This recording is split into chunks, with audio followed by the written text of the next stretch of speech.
Hey everyone, it's Brian, and well, it's time for a check-in.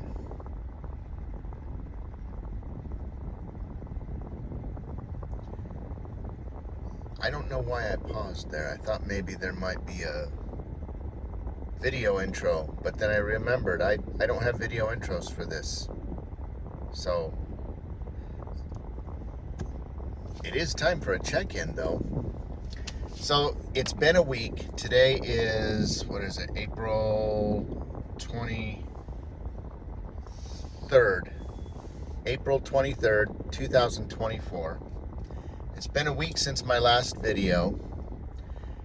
Before I go into my thoughts for this past week, let's check in with my earlier today self and do a weigh-in. Right. It is Tuesday, April 23rd. It's 1 week since my last weigh-in. I'm about to do it right now. So here we go. Right there is the scale. Those are my feet. And there you are, 359. It's about a 10-pound drop in weight. So that's good progress. Let me get you back to future me, who is going to tell you a little bit more about what's happening this week and what happened last week or whatever. Bye. All right. Well, as you can see, I've dropped approximately 10 pounds, and that's really good for the first week. That's kind of to be expected.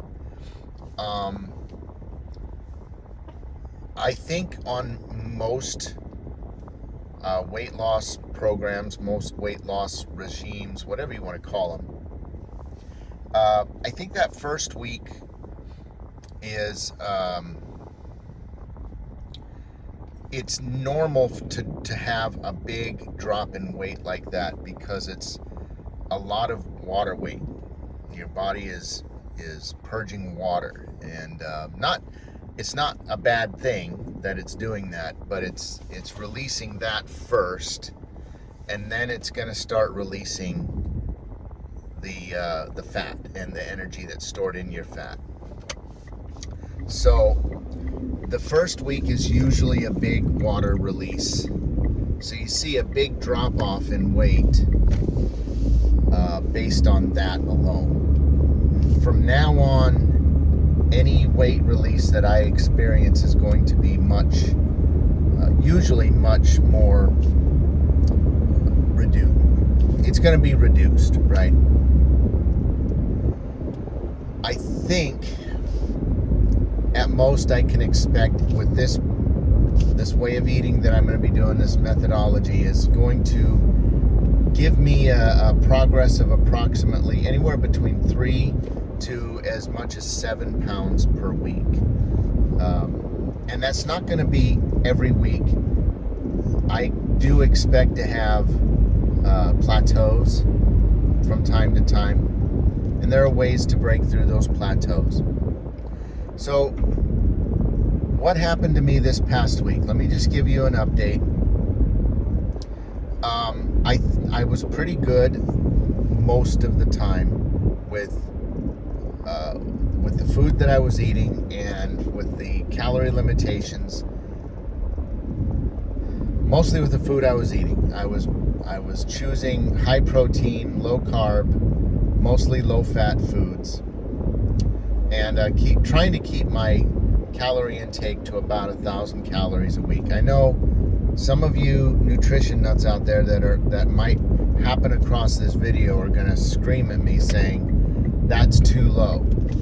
It's too low if I want to be maintaining any amount of weight.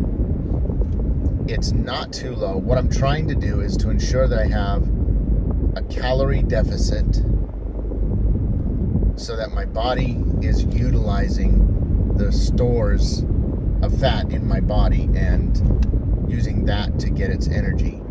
That's the only way that you're going to lose weight. If you have a calorie deficit, you're taking in or you're burning more calories than you're taking in. So I'm pretty sure I more or less met that. There were times when I was over my maximum for a day. But the thing that I'm running into is that at night, late at night, after normal meals are done, after I've basically hit my quota for eating for the day, that's when I'm starting to feel the temptations to eat more. When I get that, and if I want to succumb to those temptations, I try really hard to make sure that it's protein that I'm eating, because extra protein calories, that's not going to be as detrimental overall as if I were to say, eat a bowl of ice cream or have some cookies or something like that. So my biggest thing that for me, for my body, for the way that things work for me is calorie deficit, avoid the carbs. Fats are something to stay away from, but not entirely. You don't want to eliminate fats from your diet completely. So some fats are okay, but keep it light, keep it minimal. The other thing that I run into, I find, is that my schedule is wonky and it's all out of whack, and I think that is really affecting everything else. I have a tendency to stay up late, and I have a tendency to sleep in. I work remotely, which means I don't have to get up early to get ready for work and worry about a commute. My commute is from my bed to my work desk, and that's all in the same building, So I can stand to sleep in sometimes as late as 8:30, even 9 o'clock in the morning, and because of that, I tend to stay up late. I have this juvenile hatred of going to sleep, of going to bed. I don't mind sleeping, but I just don't want to go to bed. And the thing is, when I go to bed, that means whatever happens the next day happens sooner. And sometimes that means I have to go to work, or sometimes that means that's one extra day down from a vacation. I don't like to go to bed, and so I stay up late. And I think that ultimately that schedule, maintaining that schedule, is it's triggering a whole bunch of things. It triggers my late night desires for eating. I think it's even triggering my overnight need to wake up and go to the bathroom. Hope that's not too much information.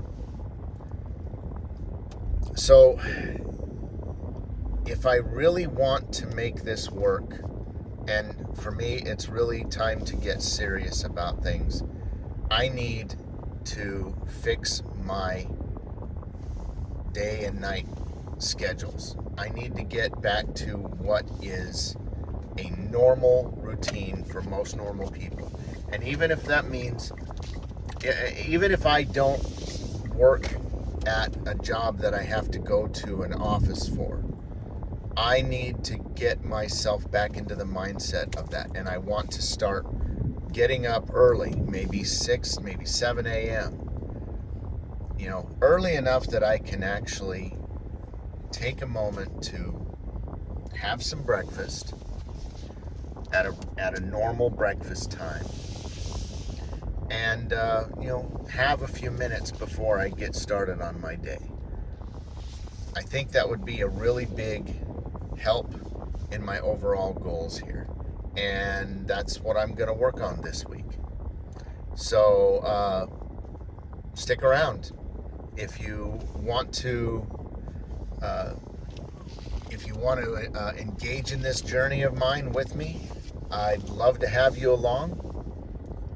Please like and subscribe to this channel, and share it with anyone else that you think could use some inspiration.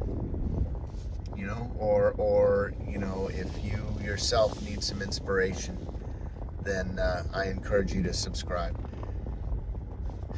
I'm not a nutritionist. I'm not a doctor. I have no formal training in any of this other than what I have read and studied on my own through my nutritionist with Medi-Weightloss, and also in my past time with Tucson Medical Weight Loss. This is not a sponsored video by any means. Neither of those organizations have sponsored me in any way. I am doing this on my own, and I bring them up because those are the clinics that I've worked with in the past, and those are the ones that have worked for me as well. And I look forward to seeing you in the next video. Thanks.